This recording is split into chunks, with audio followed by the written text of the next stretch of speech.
Waffle, waffle, waffle.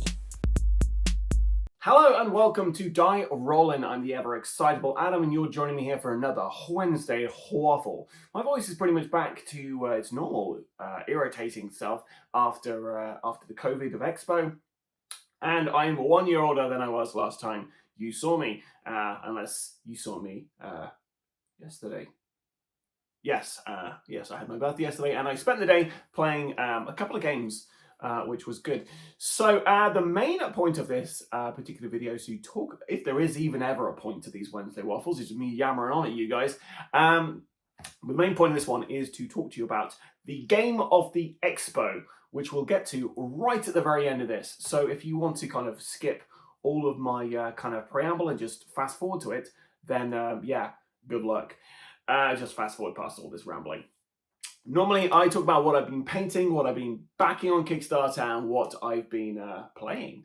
And no backing from Kickstarter for me, although very recently there was the Thinning Vale, Cormac McCart on the Other Side of Midnight, which, yeah, if you're into dungeon crawlers and you like solo/co-op games, well worth a punt. It just looks so much fun. And I played the game with the creator, and yeah, I was really blown away with how kind of inventive it was and how immersive it was. So yeah, that was one I definitely recommend. We might be able to late pledge that as well. So if you are interested in that, then check it out.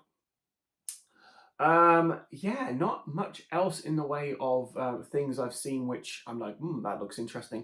There was a game called Blood, I think, which was at the Expo, and I missed a kind of like demo of that. That looked pretty cool. I think that might be on a GameFound or a Kickstarter somewhere.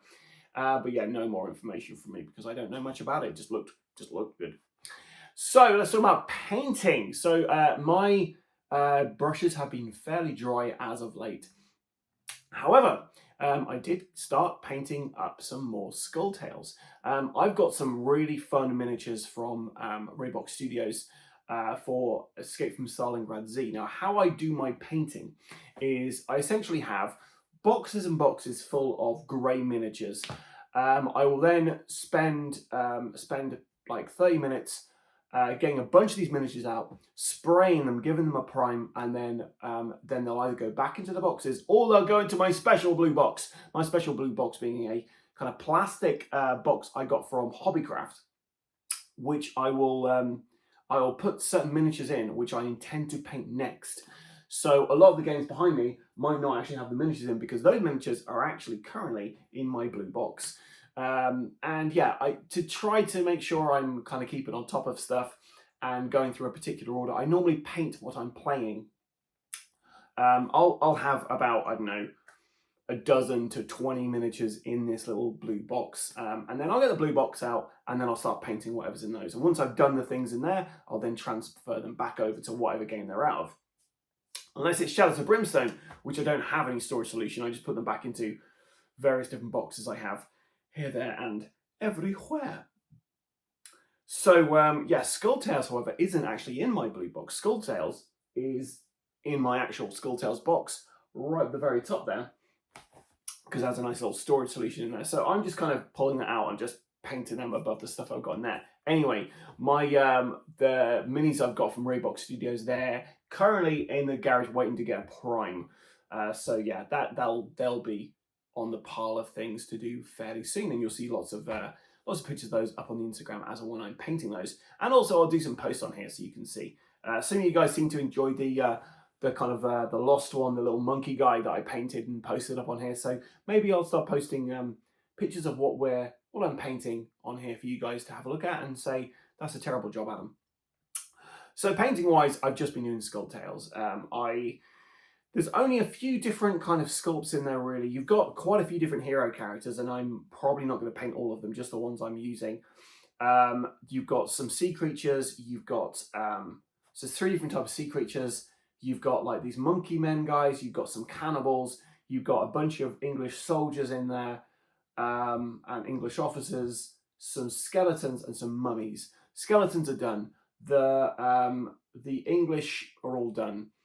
The monkey men are partially done. I've done one of them fully, so I know what color scheme I'm using, and then the rest of them I've started on.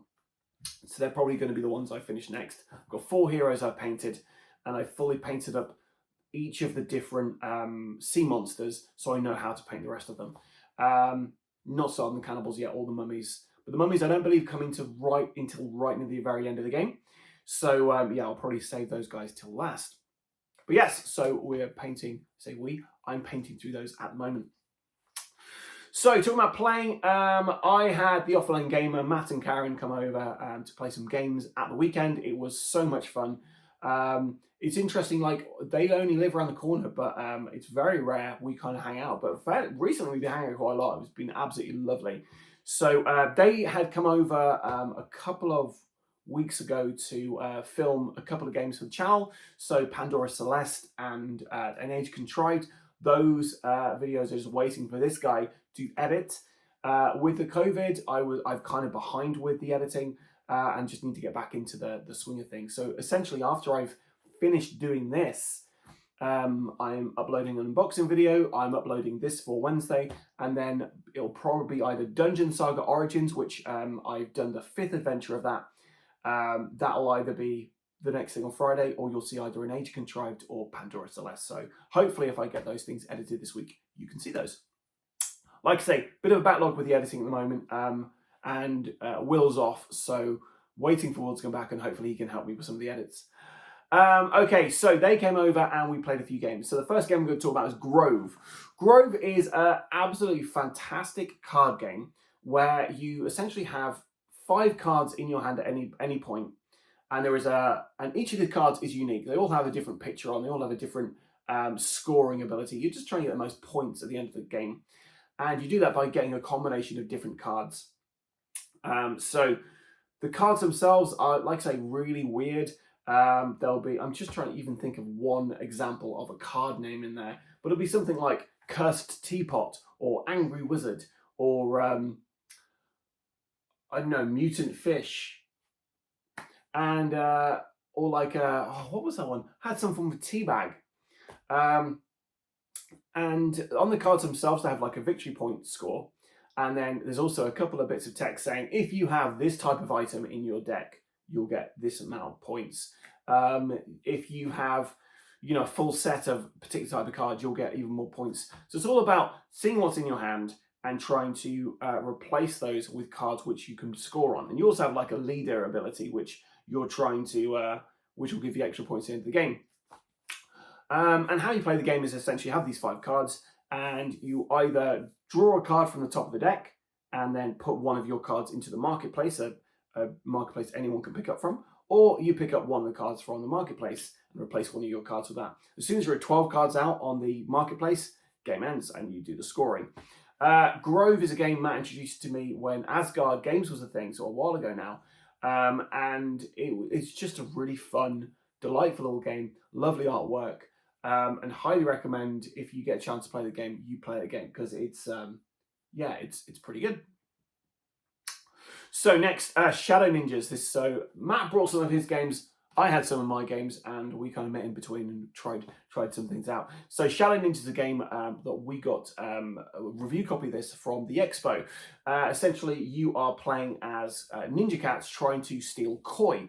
This is a game you can play with kids or with grown-ups. It's a really cool bluffing game where you're moving these double-sided tokens around to try to get your your Shadow Ninja cat onto one of these kois.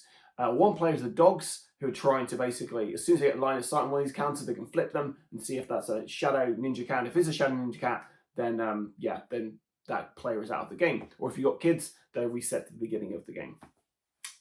And yeah, it's worth noting as well, you don't just have one little token with a Shadow Ninja and a Shadow Cat on one side. You have a bunch of these like counters, and it's all about moving these counters around, the dog trying to figure out which ones are most likely going to be cats, and you're trying to sneak past. It's a pretty fun game, and yeah, we had a game of that. I was playing the dogs, I won, and yeah, overall it's just a lovely little game, very easy to learn, very easy to teach, and there's a bit of strategy in there as well. So you do have to really think about what you're doing and when you're doing it and what you're moving. One tip the creator said to us is when you play Shadow Ninjas, don't move your cats at, you know, where your cats are on the very first turn, because it's obvious that your human nature is to try to get what you want to do to where you need it to be. However, yeah, your opponent, the dog, can use it against you, so you have to really think smart. So Shadow Ninjas. Then we played an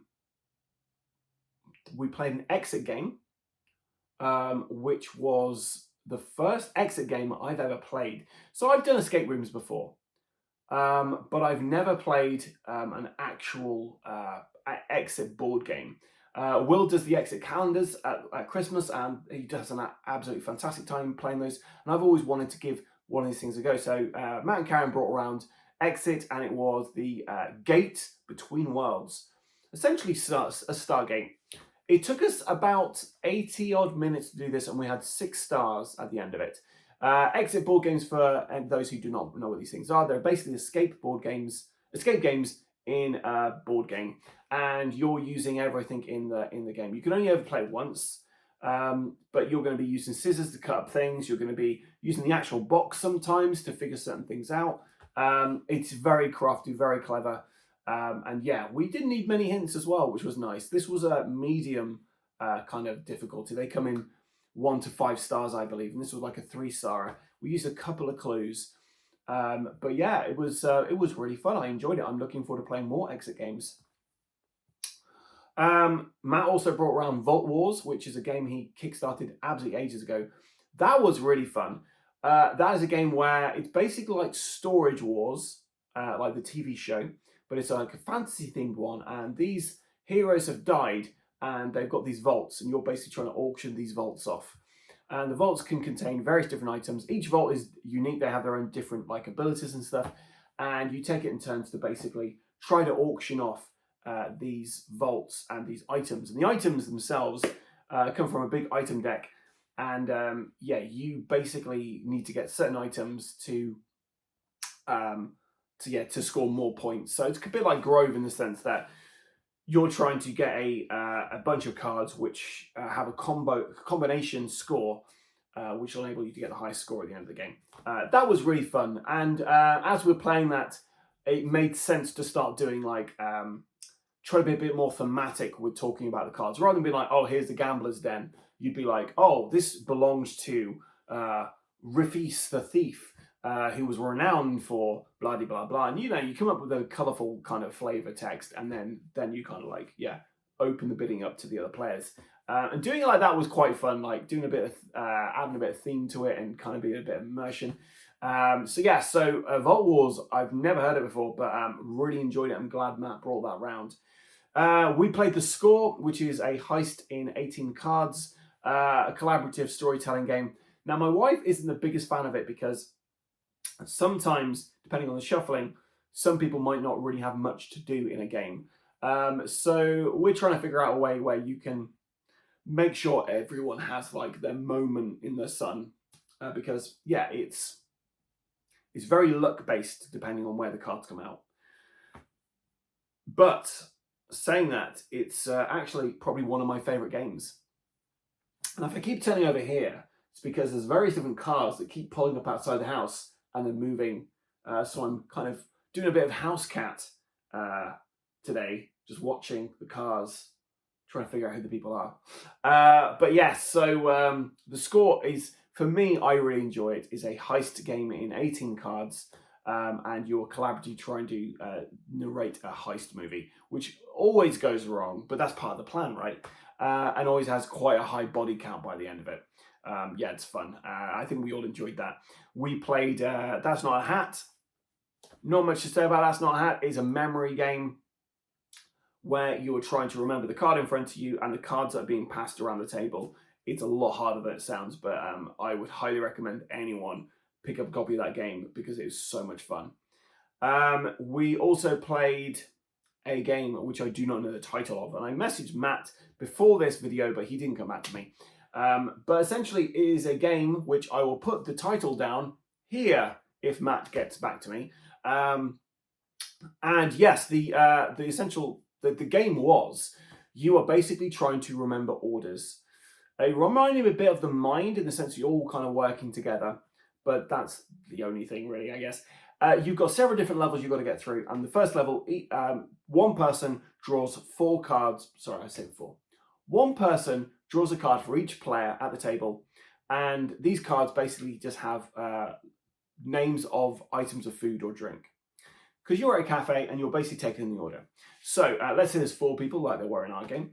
I'd draw 4 cards from the top of this deck and I'd read them out. So I'd be like, cold brew coffee, ham and cheese sandwich, iced latte, hot chocolate.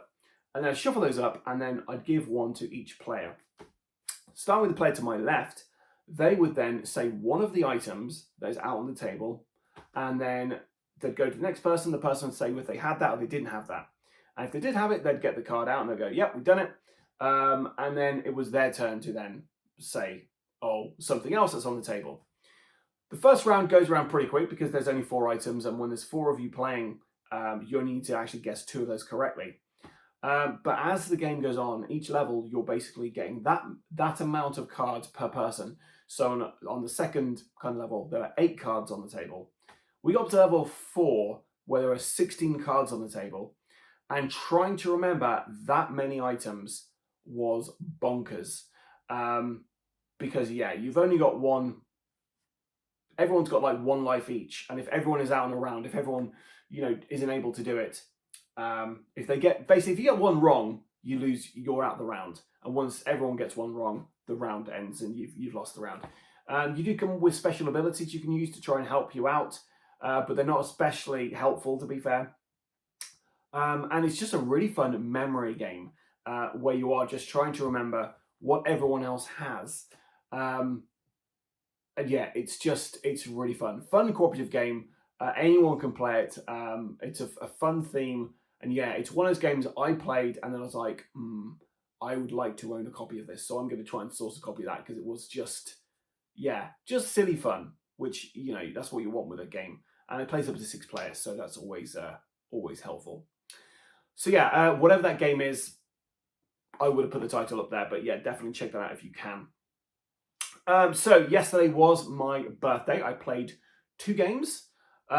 Before we get to that though, I did play Dungeon Saga Origins again, and this time using the app. My word, the app is such a fun idea, but issues again. So when I played the first campaign of Dungeon Saga Origins, I was using the app for some of it because the app hadn't come out fully, and I found there was a few things lacking in the app. So when Dungeon Saga Origins, you have to know what monsters are the marauding monsters. That didn't basically exist on the app. It does now. You had to know where all the traps were going. You also had to know what the objective was for the mission. You had to know where to place bosses and things like that. And I found it was a bit of a mixed bag. I felt like the idea behind the app is that you could play this solo. You could have somebody, you could sit down, you get the app out, you could, and not have to look at the kind of adventure book. And the adventure book tells you where everything is. So the idea by the app is you just only see the tiles which your characters can see. You only open the doors which your characters can open, and you only search the rooms, not knowing already where you have to search for things. However, when I've played with the app, I've had to use the book because there's certain things missing in the app. So, for instance, I just played the 5th mission of the 2nd campaign for Dungeon Saga Origins. And in this particular mission, you are trying to, it says the objective is you have to destroy 3 or 4 barrels, black gunpowder barrels. And you also have to defeat the Bangets. The Bangets are a type of enemy. Now, there's only 3 Banget miniatures in the game. And the game works that if you can't place a miniature, you don't place a miniature. The very last room of this particular adventure, you have to defeat a Banget. But I'd already got the Bangets out on the table. So I was like, well, what do I do? Like, do I have to defeat one of those Bangets? Do I have to wait for someone to... I just didn't quite understand it. I was like, have I already defeated him? And the app itself, you're the book says you have to do this. The app doesn't tell you about what you really need to do. And to be fair, you don't have to destroy all the barrels. You just have to get to the very final room. Like if you miss a room with a barrel in it, then you can still complete the mission because you just have to get to that end room, kill the and then kill the kind of boss in there. It's not even a boss; it's just like a regular mini. But the book says as soon as the guy dies in there, you then read out this particular thing. However, you don't get that in the app. The app just, once you've killed everything in the room, if you search the room, it says when the last bang it falls, then you've won. Now, if I was just using the app, it would work. But I was just confused because I wasn't quite sure from the app what the objective was. So I looked in the book to see what the objective was. And then the book objective and the app objective just didn't kind of marry. Also, there were no traps. It didn't tell me to place a single trap on that level, which, you're supposed to. So anyway, I feel like the app is almost there. I feel like there's things they've kind of skirted around, which have made the levels not as enjoyable or interesting. Like one of the missions in the very first campaign, you have a big tile which rotates, and it keeps rotating until you do a particular thing. The app doesn't have that, and maybe because it's a bit technically, it's harder to do that in the app with how they developed it. But yeah, it's just, I kind of feel like if you are playing the game solo, you have to use, and you want to get the most out of the game, you do have to use the book, which means you are going to know which rooms you have to search. You are going to know where the kind of which rooms shouldn't be searched, or which rooms you can completely avoid, without exploring, because it doesn't actually add anything. Overall, though, I actually really enjoyed Dungeon Saga Origins, and I'm just nitpicking at the app. I just feel, obviously, I will make comparisons with the HeroQuest app. I will make comparisons to any games I play. If I've played similar games, I will be making comparisons to them because they're out in the market trying to do the same thing. HeroQuest and Dungeon Saga Origins are aiming for the same set of people, in my opinion. They're aiming for people who, want a lighter dungeon crawl. They don't want to go through, your large kind of Descent game and, use an app to do everything. Or, any of those dungeon crawlers like Dungeons of Doria. They're trying to kind of limit the amount of things going on so you can streamline your experience and enjoy that, and also introduce new people into kind of modern gaming. And HeroQuest, the actual gameplay, I think pales in comparison to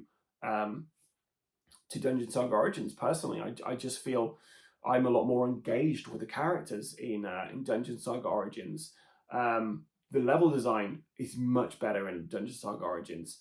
HeroQuest is always, have a place, but really, does it? I don't know. Anyway, I get a lot of hate for I'm not kind of crapping on HeroQuest. It does have its own place in the market. I just think Dungeon Saga Origins is better. However, the app for HeroQuest, although it's a little frustrating that you have to keep moving, or once you've completed a level, once you defeated the thing you got to defeat, you then have to get back to the staircase. And it's a bit frustrating there's not a button to go back to the staircase because there's nothing else to fight. You're just rolling virtual dice and then, well, not virtual dice, rolling actual dice, and then dragging your character around on a thing. And I have to do that every single character. It's really cumbersome. But the app for that tracks where the monsters are. You walk on a trap, it pops up saying you've triggered a trap. So the app for the DSO is a very different kind of app. It's a web-based thing as opposed to an actual app you download. But yeah, still it's perfectly serviceable, but I just feel like they've missed a trick with certain elements of it. The selling point for DSO in my mind is some of the level design. Apart from the Kennel Master level, some of the level design is really good, and you kind of miss out on that with the app because it just kind of glazes over certain things. But anyway, if you have Dungeon Saga Origins, check out the app and then play the same level, with the book and see which you prefer. And if you do play Dungeon Saga Origins solo, let me know in the comments below if you use the app and what your thoughts are on it, if you think I'm talking out my ass. The last two things I have to talk about before we get to the game of the expo are two games I played yesterday. So, Arkham Horror. My shelf over here. I'm missing a couple up the top there because they're currently on my table. Arkham Horror is a game that always has a special place in my heart. The living card game is such a great game. You are playing investigators who are trying to solve a mystery, stop some kind of unimaginable entity from destroying the world, or sending everyone mad or something like that. You are up against it. The odds are ever against you. The game itself, you have a lot of deck construction in there. So between kind of levels, there's normally like 8 scenarios or something. So in each scenario, depending on how well you've done, you'll get experience points, which you can use to upgrade your cards from a plethora of cards. And yeah, so it's just a game I really enjoy. I rarely win it. And thematically it makes sense you're not winning because it's a horror game and it's a co-op game, so it should be hard, and any victories you have should feel hard fought for. But yeah, I started playing. My parents got me the Feast of Hemlock Vale for my birthday, which is one of the later kind of expansions for it. So I got it out of the table, I sat down, and I had a blast playing it. It's a really fun game. Without spoilers, going to spoil anything for this, the idea is that there is a kind of scientist who's basically got a sample from this island, so like a kind of flora sample. It doesn't make any sense to her. And this island is closed off to everyone apart from the people who live there. However, they're suddenly opening up their doors for a special feast. So you go along with this scientist to basically kind of help her do the survey of the island. Now, this kind of coincides with a feast that they're holding. Gameplay-wise, you have 3 days to solve the mystery of Hemlock Vale. And the days are split in between days and nights. So when a game says you've got 3 days to do this, I'm like, oh, that's not much time at all. But essentially, you get to choose which scenario to do during the daytime. So once you've done the very first kind of prologue, you've met a bunch of characters on the island, and you have a bunch of leads to go on. And you have an option, where do you want to go during the day? So out of 5 different things, you choose one of those things. You then go and do that adventure, and then you come back, and it's nighttime, and you get to choose out of the other ones where you want to go. So you are going to be doing all these different scenarios over these different kind of days and nights. And during the night, it's a lot trickier. The enemies apparently are a lot tougher. You start with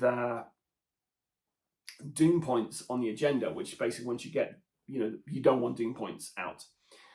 Doom tokens even. So yes, it's harder at night, easier in the day. And I mentioned you meet the residents. The residents in this game, you are building up a relationship with, and that's represented by a relationship bar.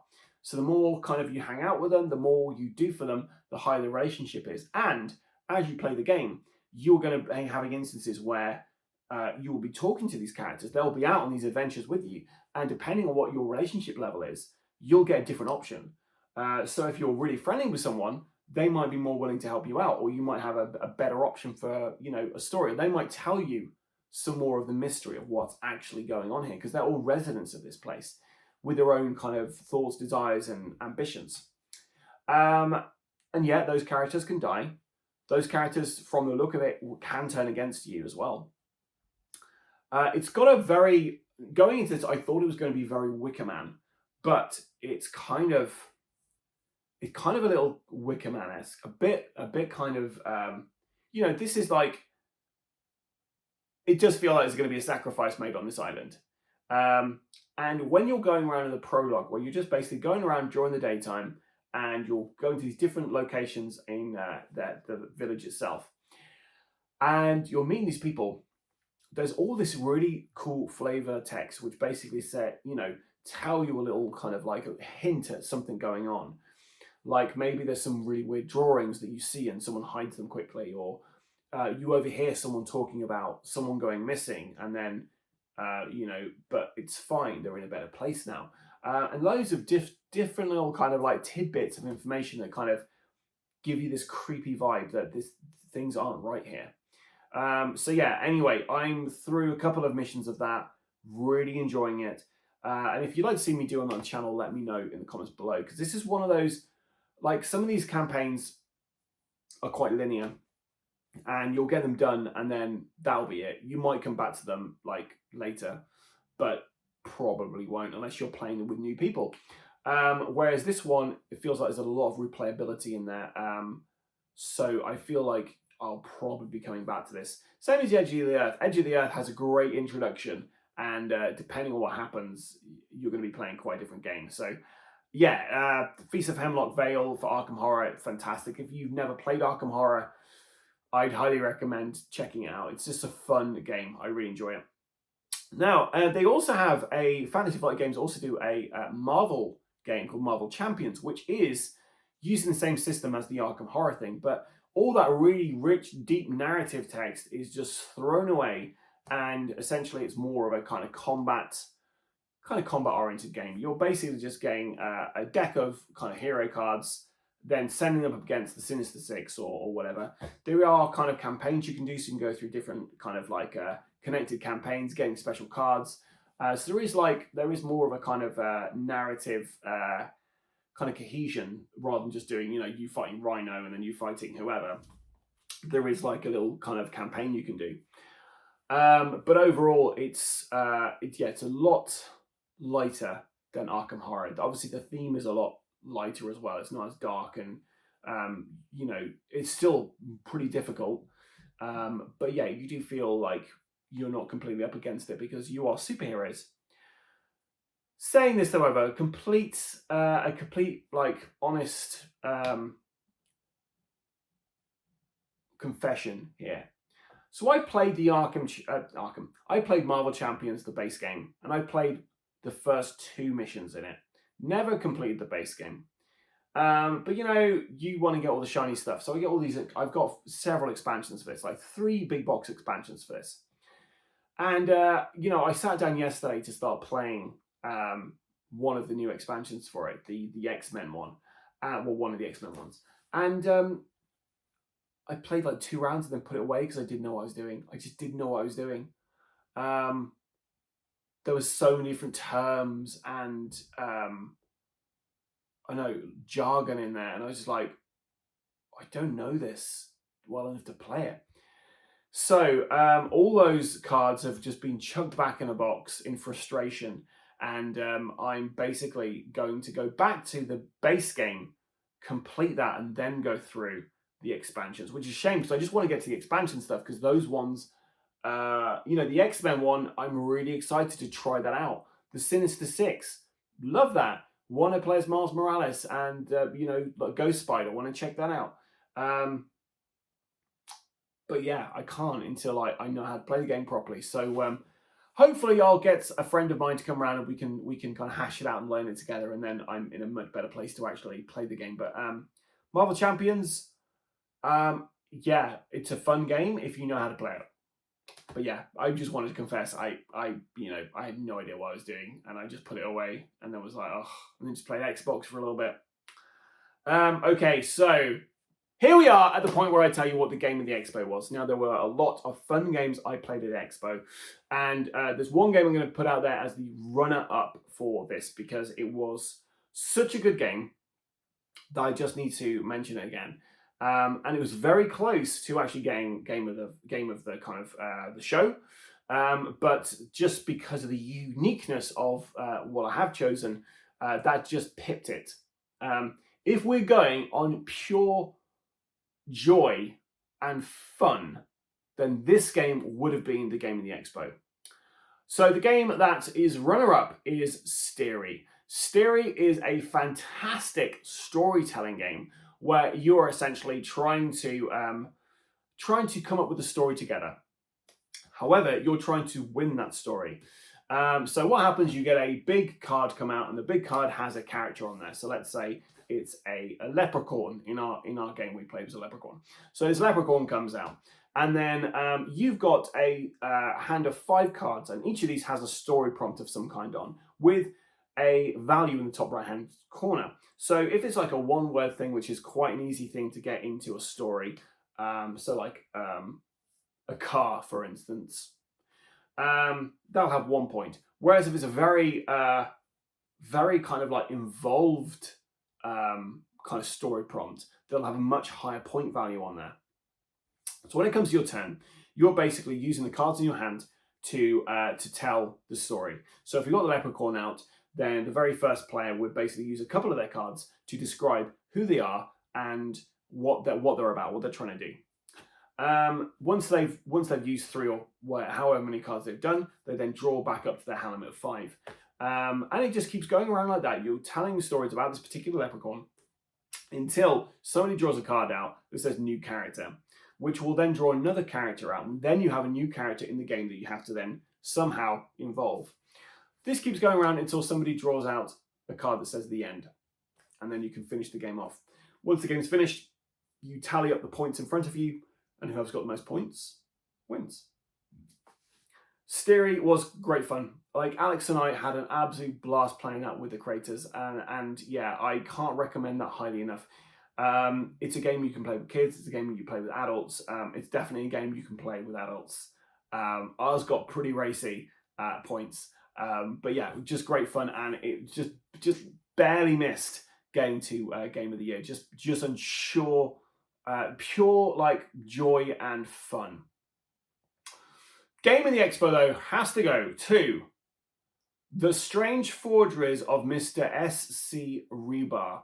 This game was the most unique game I played at the Expo. It was the one that I went away thinking about, the one that I played with my kids and they absolutely loved it and were like, Dad, you know, we really want to get that game. We really want to play that again.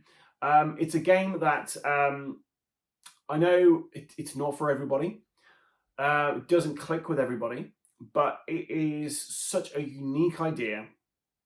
And I mentioned this previously on our other videos, but I'll briefly go over this because it's a bit hard to explain.